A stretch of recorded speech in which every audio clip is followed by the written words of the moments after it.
Revving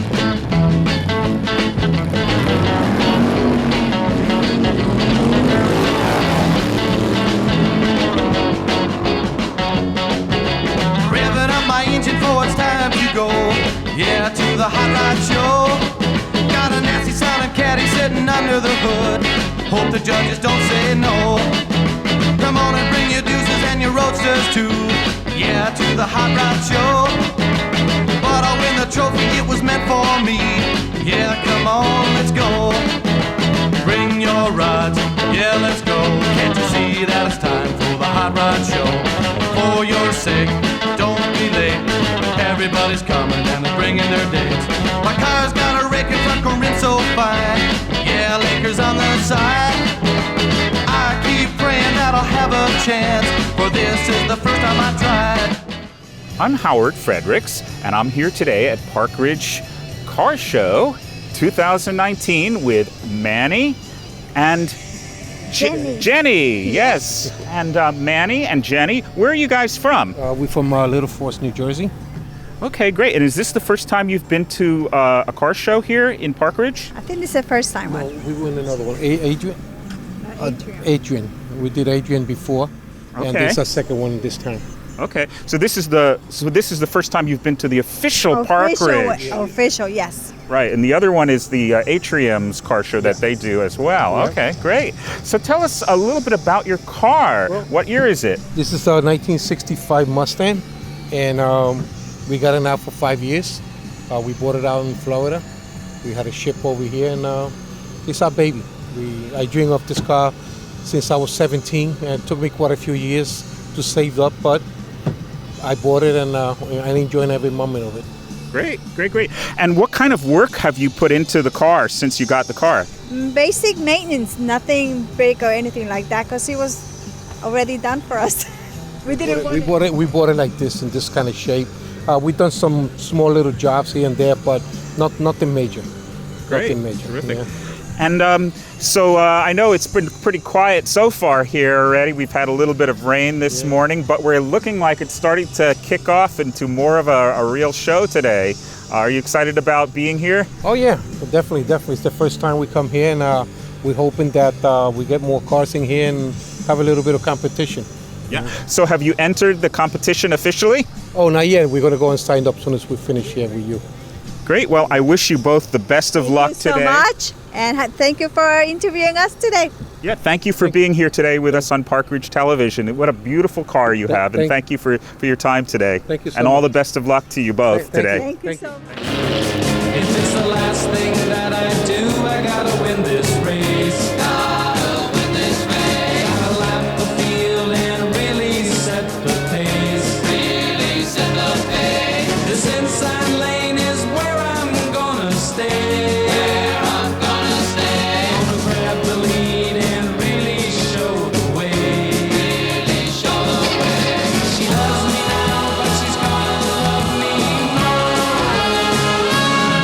So I gotta drive like I never drove before. And I'm here today with Tommy Greco, who has a couple of beautiful cars here today that he's showing. Tommy, tell us a little bit about this car over here. Great. This is a 1987 Buick Grand National. Buick came out with this car 84, 85. They only did it for 3-4 years. It was their answer to kind of get into the muscle game, and it was quite a success. It was, that year in 1987, the fastest production car they made. You wouldn't believe it, it's a 6-cylinder, but it was the first time they started really using the turbos and everything in cars. So anybody that kind of grew up in that era remembers, this car coming down the street all in black, and the whistling sound that it made. It didn't really make a roar. So how fast does this car go if you really crank it? Well, I'm not a real speed guy, but it can go quite fast. We'll just say you can probably go over 120 miles an hour very quickly. Yeah. I had the same thing with my 1973 Chevy Impala station wagon with the 454 engine. That was able to go over 120 as well. Yeah. So, yep, I understand completely. So, yeah, and what about your other car here? Yeah, this is a 1976 Cadillac Fleetwood Brougham the Elegance package. What that meant was they took the regular Fleetwood, and then the Brougham the Elegance added all the extra bells and whistles to it, all a little bit more luxuries, some more badges, the electric seats, the footrests in the back, the wheel package, and this car is actually all original, and it has only 38,000 original miles on it. With just some minor work, obviously tires and little touch-ups here and there. This is kind of right off the floor in Detroit. So, how long have you owned this particular car? This car, I'm the second owner. I've had this now about almost 4 years. It's great. I tell people when they see it, it drives smoother than any new car you could ever imagine. They really knew how to build something back then. And the only problem with this is the fact that it's about 19 and a half, 20 feet long. So when you do park it in your garage, if you can fit it in your garage, you got about an inch and a half to spare. You have to cut a hole in the back of your garage. Almost, like a little doggy door in the back. Yeah. Exactly. And so how did you actually get this car? Where did you acquire it? So I go to shows. I actually had purchased the Grand National first, and I was going to shows. I'm always a car enthusiast, and always loved Cadillacs, because I remember, growing up and then getting a ride in a Cadillac was kind of a big deal back in the day. And, finally the time came where I had my eye out, and then there was a collector. He says, I want to sell this. I met him. He was the original owner. And just all the provenance of like him having it all this time, that was the car that fit me. Sure. Yeah. And so, is this the first time you've shown at the Park Ridge Car Show? No, this is the third year that I've shown, and this is the third year that my restaurant, K. Rico Steakhouse in New York, has sponsored the show. Terrific. So tell us a little bit about your restaurant, K. Rico's. K. Rico is a South American steakhouse. We're located right in the heart of the West Village, the Theater District, on 9th Avenue between 51st and 52nd. So when we say South American steakhouse, all our beef is USDA prime. We buy direct from Nebraska, Wyoming. Everything comes to us. And what we do with that is we do all the dry aging, wet aging, and butchering in-house. So we take care of everything. It doesn't come to us through an intermediary meat distributor. And then the South American part is the other parts of the menu encompass Chile, Argentina, Uruguay, Peru, and Colombia. We kind of cherry-picked all the best dishes from there. So we have a great Peruvian chicken dish, a nice ceviche from that a Peruvian ceviche. Colombia, we do these beautiful Colombia sweet corn arepas with like melted Oaxaca cheese. We do an awesome pulpo and octopus. And then, we have the secret ingredient that we put on the steak, which is a Chilean spice called mercan. And actually comes from a small farm in Villa Prat, which is in the south of Chile. Mm-hmm. And they actually take these peppers, and a lot of them go off to the salsa factories and whatever, but this family takes in these peppers, they actually smoke them, then they pulverize them, they add in a little salt and some other ingredients, and it's like a chipotle, but a little bit more intense smoke flavor. Mm-hmm. And what we do at K. Rico, we blend that into our butter that we place on top of our steaks. Is it spicy, actually? It's not. It's not like a heat spice. It's like a smoky flavor. Mm-hmm. That's what you get, like a chipotle, but not a heat spice at all. Do you make anything that has a Brazilian origin to it? So we kind of stick to the Spanish-speaking countries. We don't mess with these Portuguese people. I understand. Yes, I know. I visited Brazil, and so I just was curious about that. The only thing Brazilian we do have on the menu is we have amazing caipirinhas. We do all handcrafted cocktails. So we do the traditional caipirinha, and then we do one with a couple of different flavorings. that you put in there. Caipirinhas are perhaps the best part of Brazilian cuisine. I would say so. Very sugary though, but they're delicious drinks. Yes, absolutely. And you have to use fresh limes. That's the best way. That's the trick. Fresh limes, lots of sugar, and good cachaça, and you got yourself a great drink. Yeah.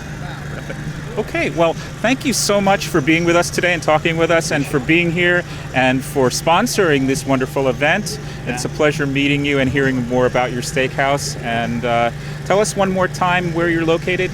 So Que Rico Steakhouse is located at 772 9th Avenue. It's in between 51st and 52nd Street, right in the heart of Hell's Kitchen in the theater district. So especially if you're going to go see a show, it's great. We do a pre-theater menu. If you get there, a lot of shows start at 7:38. You get there at 5. We're very trained to get you in, get you out.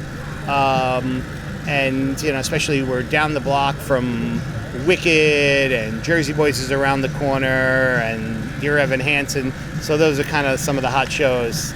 Come see, check us out. Great. Well, thank you so much. A pleasure. Thank you. Thanks a lot.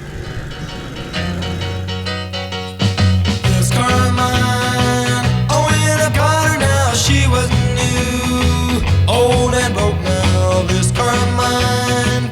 There's been a lot of races we've been through. No slowpoke now, I never want to part with her, you see. This little car means a heck of a lot to me. This car of mine, I remember the day when I chose her over all those old broken junkers. But I could tell underneath the coat of brush she was gold. No clunker, just couldn't wait to take her home with me and fix her up just as new as she could be. This car of mine, this car of mine, this car of mine, this car of mine. Today with an old friend of mine, not too old. No, well, I'm old, but we haven't known each other that long. Right. Well, relatively old friend. Thank you. Hank O'Brien. That's and me. It's a pleasure to have you here today with us. My pleasure. So, Hank, is this the first time you've done the Park Ridge Car Show? No, I've been here. This is the 8th show. I'm probably here 7 out of the 8 times. Wow. And do you do a lot of other car shows? I do occasional shows. Back in the 80s, I did many shows. Now I just do it for fun. I bring out the old relic and I let it breathe a little. And when you did the shows back in the 80s, were you using the same car as you have here today? No, actually, this car has only been finished about 5 or 6 years. Oh, okay. I own 17 cars altogether, and I have a number of them that I've owned for up to 50 years. Wow, that's incredible. So tell us a little bit about this car. What year is it and what make and model? It's a 1946 Mercury convertible. I bought 40 years ago from a gentleman that's sitting to my right. Back in the gas crisis, I don't know if anyone even remembers what a gas crisis was. I certainly do. Okay. So for about 23 or 4 years, I accumulated parts, pieces, bumpers, and various other miscellaneous items. And then it took about 6 years to complete the restoration. So in other words, you basically put this car together from a collection of disparate parts from various different cars, and it all came together as one big whole in the end. Well, that would be a fair description of what I did, except for one other fact. When I bought the car, it was in millions of pieces, and it took 3 trips to get it home. The body and chassis were on the on my trailer, and then I went back twice more to pick up boxes, jars, crates of pieces that came off the car because the car had been taken apart completely before I got it. Wow, that's a lot of love that went into making this car. Well, you could say love or stupidity. I'm not sure which. But yes, it's a definite love. Yes, well, certainly. And so what is special about this particular car that, attracted you to want to buy this year, this model? What is it about it that it meant to you?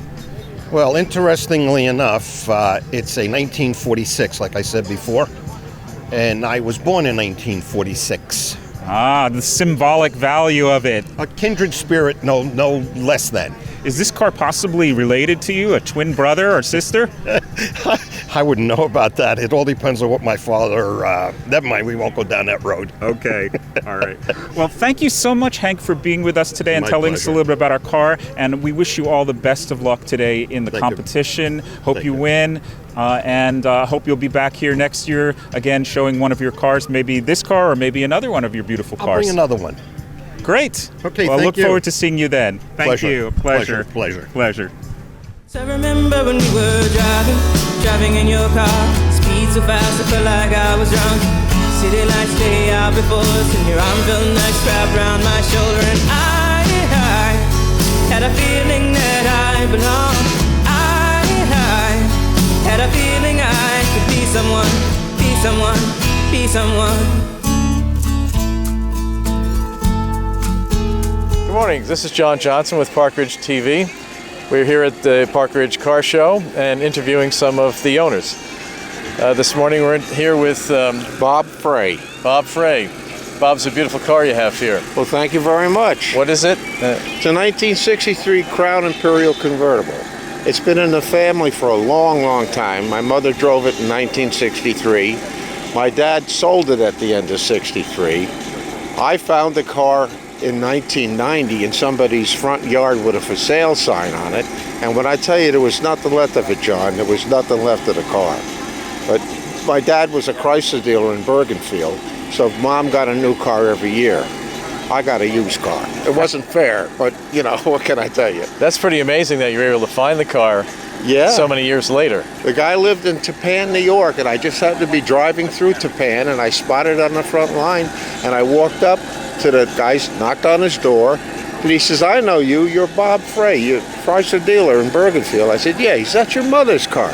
I had to buy it. Of course. But there was nothing left of it, John, believe me. So what was the process of restoring the car? Well, firstly, I brought it into the shop. I had the mechanics taking care of the engine, the transmission, the rear end, the whole bit. Sent it out to a body shop for a quick repair. Because today, if you try to restore a car like this, you're talking $100,000. And at that time, I didn't have $100,000. So I did it as reasonably as I could. But it turned out okay. You know, it's not a 1 or a 2, but I'd say it's maybe a 3 or a 4. Do you drive it often? I take it out maybe 500 miles a year, period. That's about it. And it's in my garage, and my Cadillac's out in the driveway, getting snowed on. That's a great story. It's a great looking car. Well, I thank you very much. As I say, we enjoy it, you know. Top down, and once in a while we take a little cruise with it, you know. But I've been up to Lake George with it. I went to a Concours award dinner up there, but I didn't take this car. At that time, I had a 1978 Chrysler New Yorker, two-door hardtop with 6,000 original miles on it. The car was brand new, and luckily with that car, I won an award. It was new, so That's I had great. to, yeah. So you're a car person. Yes, I am. Well, this is a good place all for my you. life. It's a good place for you to be today. You bet. And thanks for talking to us. Thank you, John. Appreciate it. Got a bull, here's even good attack. Headlights, screens in front, pipes in the back. Got a big Jimmy Mill with a power line. That's my later 54, she's really my pride.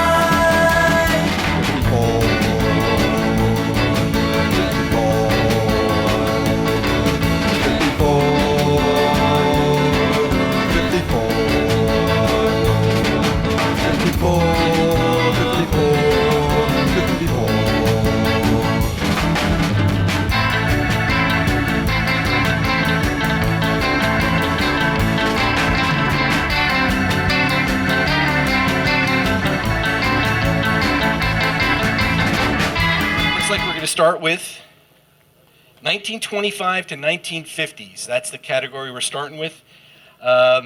So third place, 1925 to 1950, Fred Kendall. Fred Kendall, 1955 Chevy. Come on up, Fred.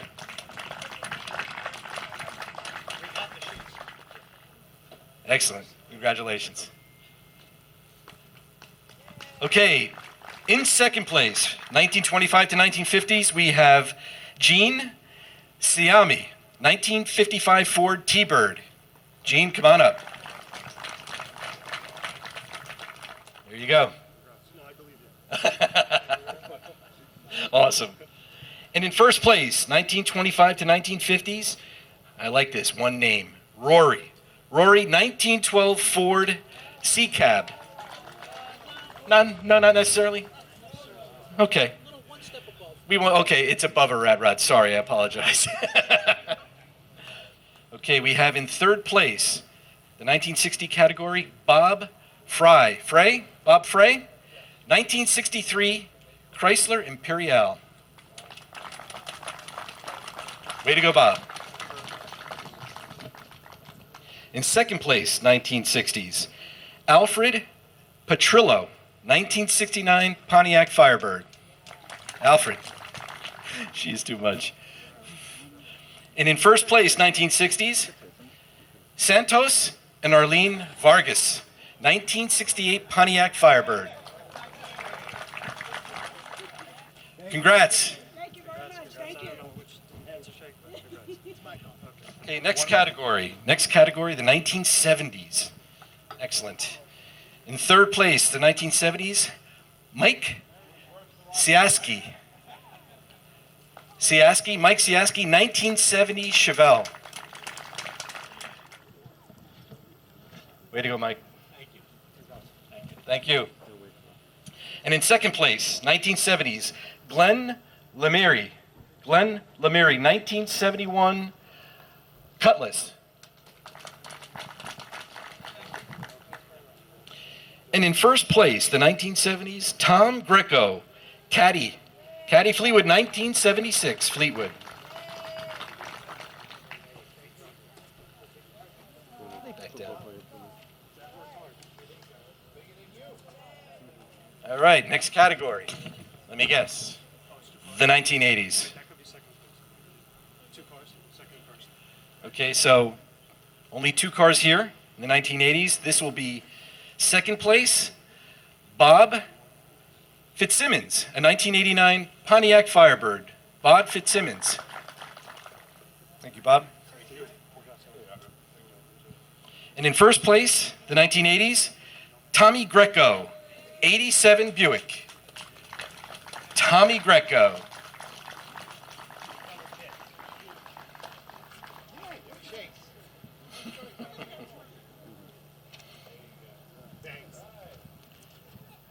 Alrighty. And the next category, the 1990s. Unfortunately, only 1 car, so we go right to first place.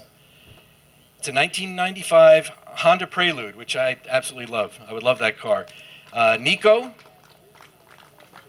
There you go, Nico.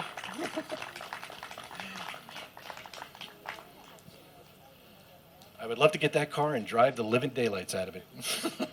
Thank you. Is the 2000s to 2009.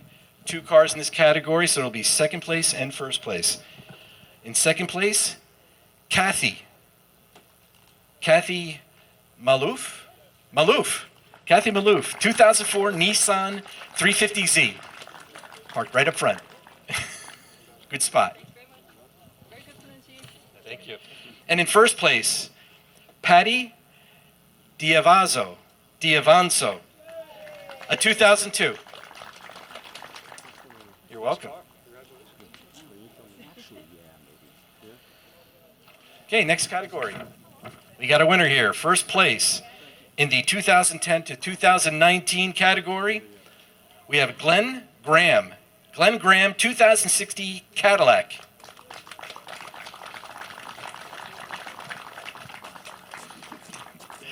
Way to go, Glenn. All right, now we're getting down to some interesting stuff here. The Mustang, 64 to 78. In third place, we have Ralph Montemarano, a 1964 and a half Ford Mustang. Thank you, Ralph. In second place, Mustang 1964 to 1978, we have Manny Plume, 1965 Ford Mustang. Awesome. Thank you. Thank you. You should get something for just being here so early in the morning. Yes. Okay, in first place, Mustang 64 to 78, we have Dan Mallory. Dan Mallory, 1968 Mustang GT 390.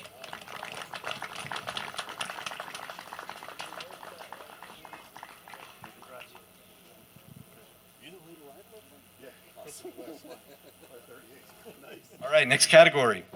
We have, hey, you want to go home? We have Mustangs 1979 to 2019. In third place, we have Hank. Oh, there's only two. Second place, we have Hank Henning. There you go.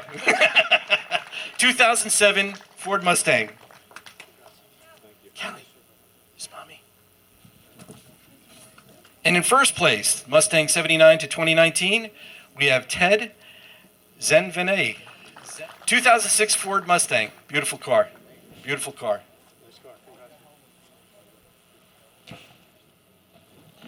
Okay, next category. Corvette, 1953 to 1982. Third place, Burton Hall, 1961 Corvette. They're all Corvettes. To 1961. Third. Thank you, Burton. Glad the rain held out. In second place, a 1963 Corvette, Daniel J. McGreedy.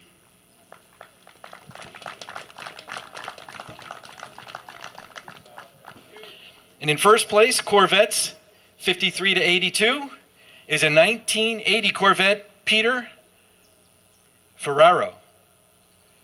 Okay, next category, Corvette 84 to current, 2019. In third place, a 1993 Corvette, John Amacucci.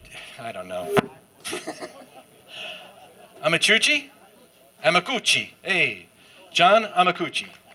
1993 Corvette. Thanks, John, for the help there. In second place, we have Mike Peasy. Easy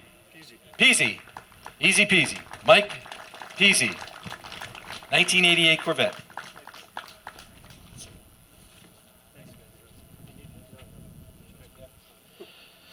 Okay, in first place, Corvette 84 to 2019. 1994 Corvette, Joe Palota.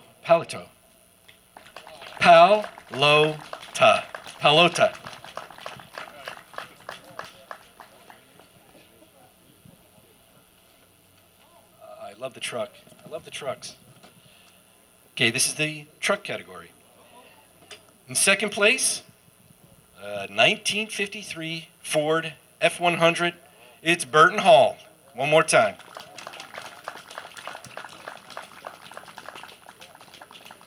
Thank you, Burton. You got room in your garage?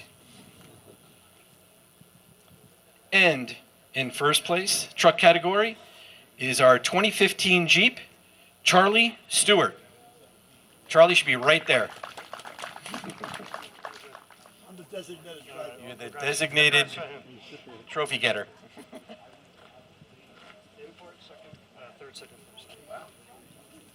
Okay, we're down to my favorite category, because I'm an import guy. In third place, import. And I love these. 1965 VW Transporter. Mike, where are you, Mike? Oh, Mike is way out in right field. Wait for it to warm up, and then get, level it out. Thanks so much, man. Thanks so much. I appreciate it. Thanks, man. Thanks. Take it easy. Okay, in second place, imports, we have the 1966 VW Carmen Ghia. Patrick Henry. Beautiful car. One of the nicest cars here. Thank you, Patrick. Thank you. And in first place, imports, the 2009 Ferrari F430 Spider. Carl Wagner. Wagnitz? Yeah, Wagner. Carl Wagner.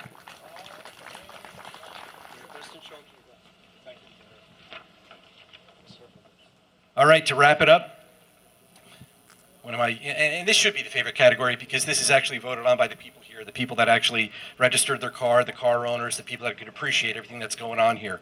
So for People's Choice, A 1969 Corvette, Burton Hall.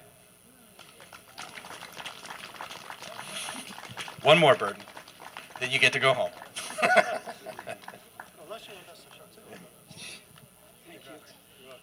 And Best in Show. A 1968, the Corvair. David Main. Awesome. Love that air-cooled styling. Okay, so again, I'd like to thank K. Rico. I'd like to thank the Park Ridge Recreation Committee. This is our 125th year in Park Ridge since we've originated or associated and became a town. And I'd like to thank everybody for coming out. Please join us again next year for the 9th annual Park Ridge show. And thank the pool committee, everybody who helped out today. And the police reserves, please. There's so many people to thank. Thank you so much to the police reserves because they certainly keep everything under control and all the bicycle riders away from your expensive paint jobs. Thank you very much. Hi, this is Tom Bauer, PKRG, and I'm here today at the Park Ridge Car Show with one of our winners. Your name, sir? This is David from Fairlawn, New Jersey. I don't know if you heard it over the Cadillac over here. Fairlawn, New Jersey. Fairlawn, New Jersey. I used to live in Fairlawn. Oh, well. So tell me, what category? I actually got the Best in Show award today. So can't get any better than that. Can't get any better than that. No, it's a full day. I was going to ask you, did you have fun today? I imagine the answer is yes. It was a good day. It was a good day. So I'm glad you came. Very glad I came, and fortunate that I was invited. So really appreciate the opportunity. Very good. So what do you like best about your car? That it's unusual. It draws a crowd. There typically never is another Corvair at a show. Okay. So it's and it's an easy car to drive and just fun to talk about. How long have you had it? 14 years now. Okay. And did you acquire it secondhand? It was second. I'm the second owner. Okay. I lived its life in Ohio, and then it was willed to a guy in Totowa, to a nephew in Totowa that didn't want it, so I acquired it from him. So I'm actually the second family to own the car. And you'll keep it for a while. I'm going to keep it for a while, much to my wife's chagrin. Now they say they don't make them like this anymore. Do you agree with that? They don't. There's much thicker steel now, a little bit more fun to drive. You do get the sensation of speed in this car. So it's they don't make them like this anymore, but I'm glad. Very good. One last question. Yes, sir. Give it a most people give it a female. This is Cool Blue. Cool Blue. All right, living up to his name. So I can see that. Very good. Well, congratulations. Right. Thank you. Glad you made it. You'll be back next year? I will be. Defend that title. I will have to defend the title. Okay, very good. Thank you very much. You're Appreciate it. Thank you.